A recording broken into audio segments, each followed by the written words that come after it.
இன்ஸ்பெக்டரின் அதிகாரங்கள். இன்ஸ்பெக்டர் என்பவர் பொதுவாக ஒரு காவல்துறையின் அதிகாரி ஆவார். அவர்கள் சட்டம் மற்றும் ஒழுங்கை பராமரிப்பதில் முக்கிய பங்கு வகிக்கின்றனர்.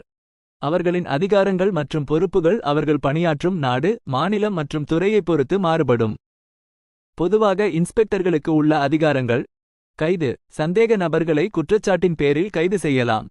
விசாரணை, குற்றங்கள் தொடர்பாக விசாரணை நடத்தி சாட்சியங்களை சேகரித்து ஆதாரங்களை பகுப்பாய்வு செய்யலாம். வழக்கு பதிவு, குற்றங்கள் நடந்தால் வழக்கு பதிவு செய்து விசாரணையை தொடங்கலாம். சோதனை, சந்தேகத்திற்குரிய இடங்களில் சோதனை நடத்தலாம். பொருட்களை கைப்பற்றுதல், குற்றத்துடன் தொடர்புடைய பொருட்களை கைப்பற்றலாம்.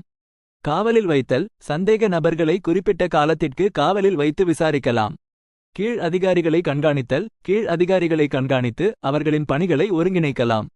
சட்டம் மற்றும் ஒழுங்கை பராமரித்தல், தங்களது பணிப்பகுதியில் சட்டம் மற்றும் ஒழுங்கை